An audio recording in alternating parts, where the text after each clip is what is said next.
Right, hey guys, how are we doing? Back in another video from Mother's Basement. Today we're checking out the hottest trash anime of spring 2022.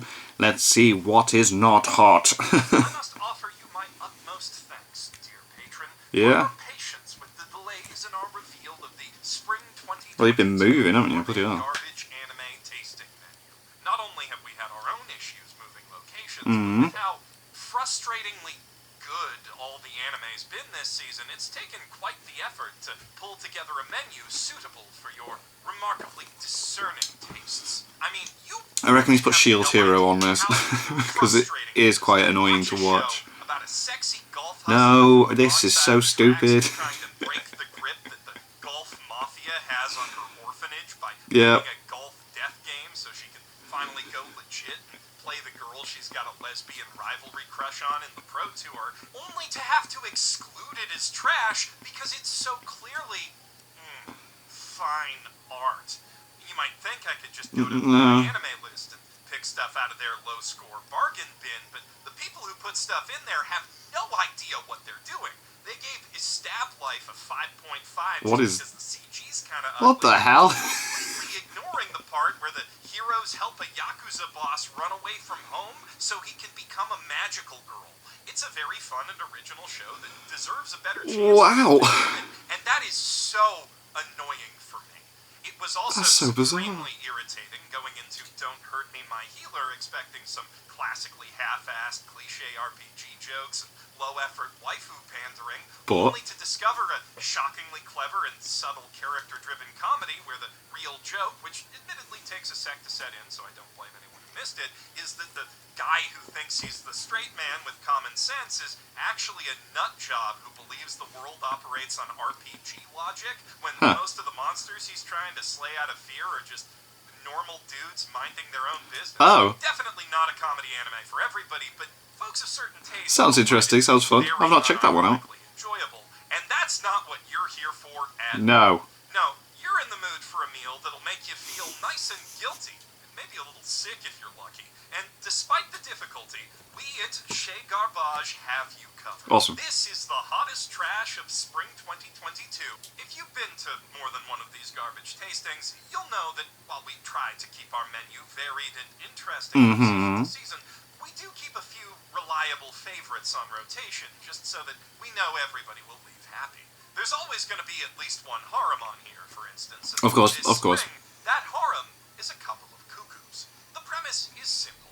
Nagi Umino, a straight-A student attending the top school in Tokyo despite coming from a poor family, has just found out that he was swapped at birth with another baby. On his way to meet the DNA donors, he bumps into this cute girl who looks like she's about to jump off a bridge, but is actually just faking it for attention on Instagram as a way of getting back at her parents. Wow. See, while Nagi is finding himself with his past being suddenly redefined, Erika Amano, a semi-famous influencer from a very rich family, is having her future stolen away from her by way of an arranged marriage. No. This is her best idea. Oh my God. How to lash out about that. But after talking to Nagi, she has a better one.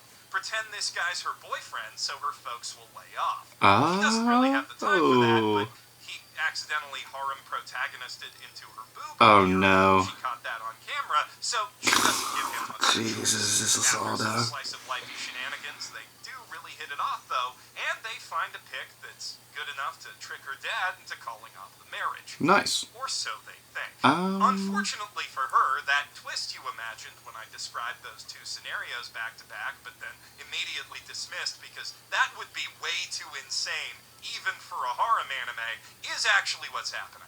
Erika is the baby Nagi was swapped with, and both their parents have come to the conclusion that the best way to sort that whole mess out and give everybody the children that they raised and the children they wanted is to marry the both of them, so legally, everyone's parents. What? This does not sit well with the fiercely independent Erika, of course, who hates having stuff decided for her, even though she kind of likes Nagi, and he's great at taking Insta photos. Yeah. And it doesn't sit well with Nagi either, since the only reason he's a straight-A student in the first place is he's trying to impress Hiro Sega. He likes somebody else. Of course. Who we will later learn is also in an arranged marriage. And it really doesn't sit well with his adoring little sister Sachi, whose brain is just starting to connect the dots between some of the trashier romance manga she's enjoyed and the we're not actually blood-related thing. So that's already pretty complicated, and it's only made more complicated by the fact that Erika's dad is a stupid rich hotel magnate who can afford to just set aside an entire mansion in the heart of Tokyo for his child and his other estranged child to shack up in. Oh my god. It's an utterly ludicrous concept. This is so weird. Anime standards, but the comedy of errors that ensues from it all is fairly entertaining, I must admit. The characters have really strong personalities that balance against Oh my god, what's going on with the eyes? Just with Nagi, the whole group has chemistry, and you're guaranteed to laugh when they hang out in pretty much any conceivable formation.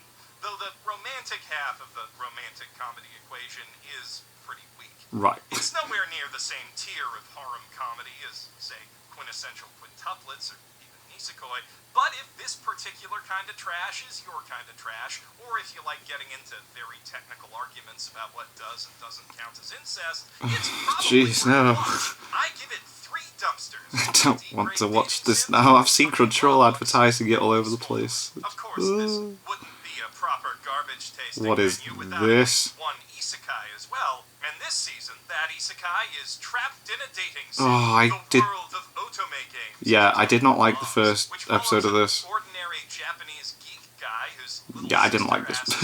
100%ing girl-oriented dating sim with RPG elements that she's So over the top, stupid. Like, I know what they're trying to do. They're trying to make it on purpose like that, but I just didn't like it. Burning passion, he diligently devotes his entire spring break to clearing it for her. And then he falls down the stairs.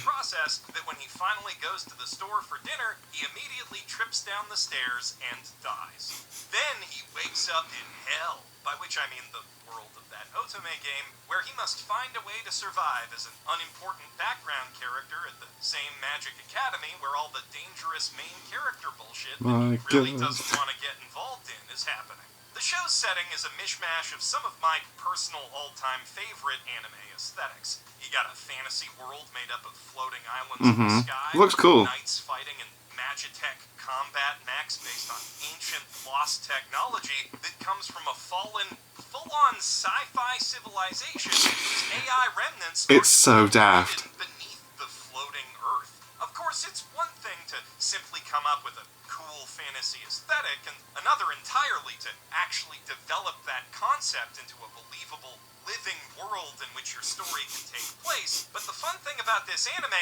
is it doesn't even try. No. You see, Trapped in a Dating Sim isn't set in a real place. It's set in a dating sim. A kind of bad one, made by people who knew that as long as they put hot boys in it, no one would really pay that much attention to the world's backstory details. So, canonically, the lore is just kind of half-assed, and we have to live with it. Which I'm happy to do, because, like I said, these are some of my all-time favorite anime aesthetics. It's so stupid. It's so stupid. But you know what is shockingly well thought out?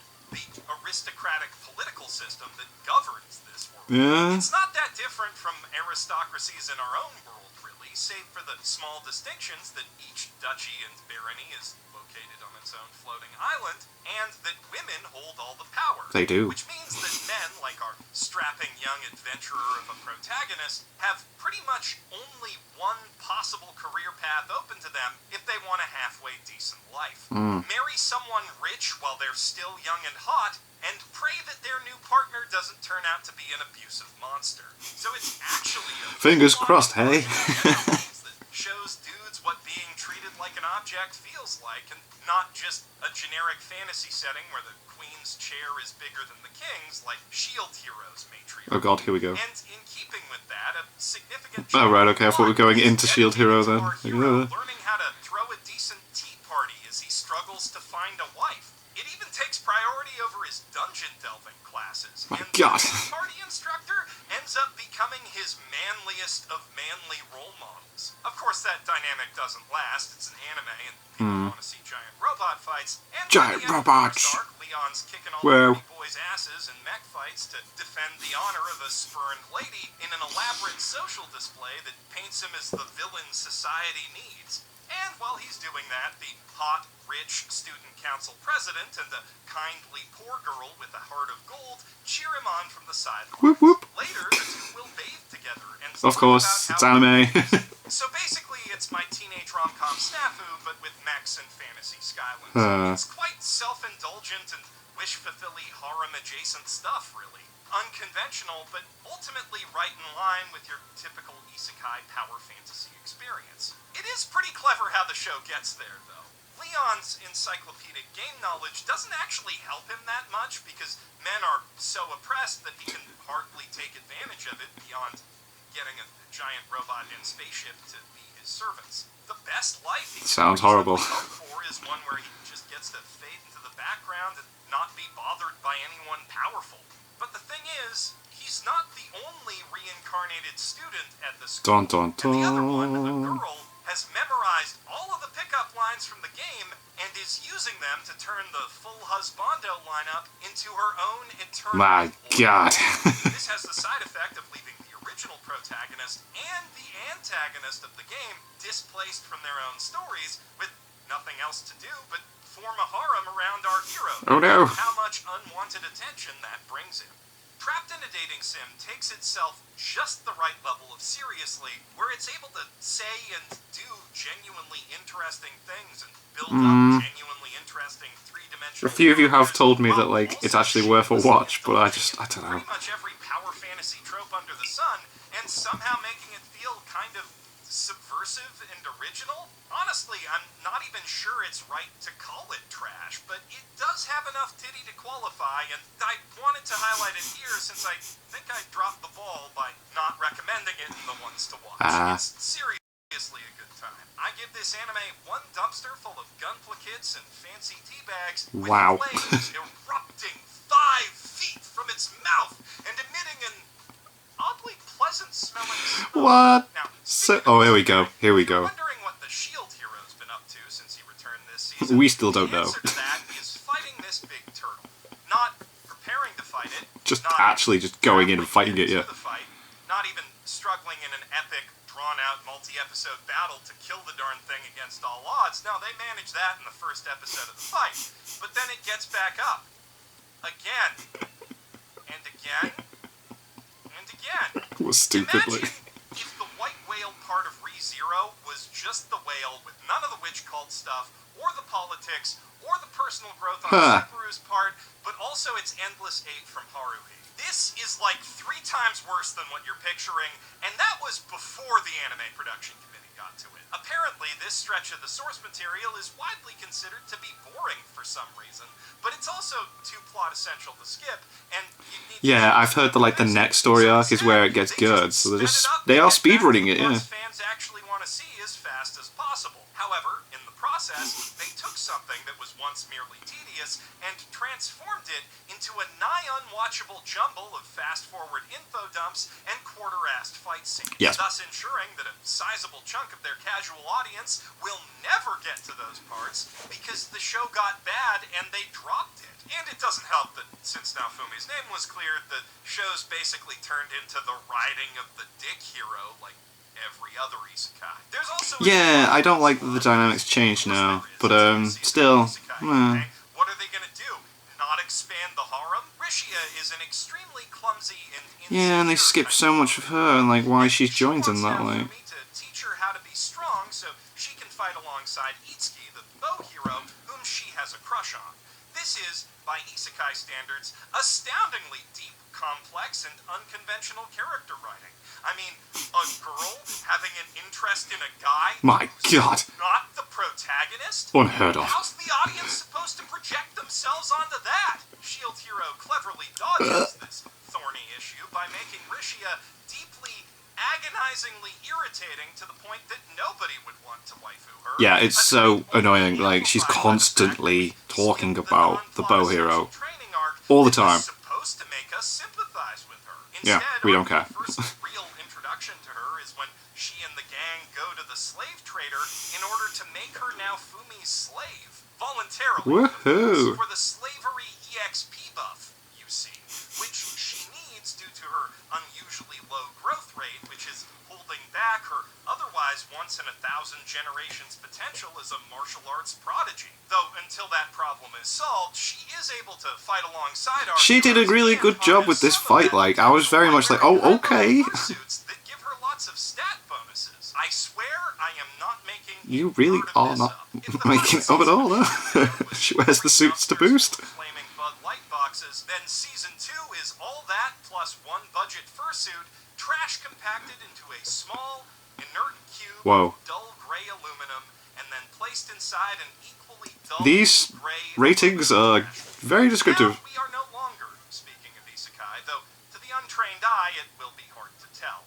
The world's greatest demon king. I dropped out the first episode. This was awful. Fantasy anime based on a light novel where that thing in the title happens, except for the last part, because the demon king Varvatos actually gets reincarnated as a super strong, cool, and important guy who all the women are throwing themselves at all the time. And that cool, strong, and important guy's name is Ard Meteor.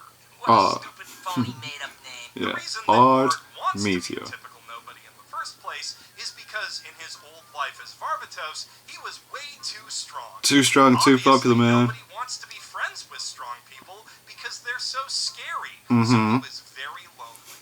And at first, when he's a kid, he still has trouble making friends because he's so awkward that they run away from him as soon as he opens his mouth. But luckily, his parents are friends with this elf baron guy whose Thank daughter God. is also really lonely, and she's scared of being Let's friends be lonely with a reason together. unrelated to how strong he is at first, but then he kills some monsters that were going to kill her, so she becomes his friend, and they're best friends, and they're probably going to get married one day. And then they go to a magic school together where, on account of that incident and the reputation it gave him for being a super strong and cool and important guy, everyone wants to be his friend now. Because obviously you want to be friends with a strong person so they can protect you from scary stuff. Of course. And you might think that contradicts the initial premise of the story. Yes. Shut up! Anyway, Right.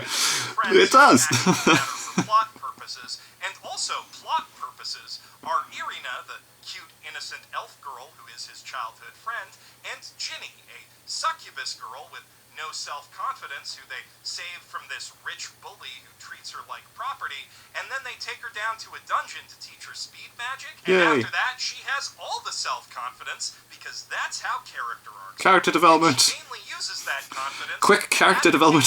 Ard getting himself a Speed home. run the character She development. makes it look really good with a bunch of hoes hanging off of it. Alright. Which Irina is vehemently opposed to, though that mostly seems to be on principle because she clearly wants it and she clearly would not mind if Ginny watched. But she had better get used to the idea, and fast, because when her other best friend, who she has even though she's not My supposed to God. have any friends, who is the queen, decides to reward Ard for saving the city from some demons who showed up around the time.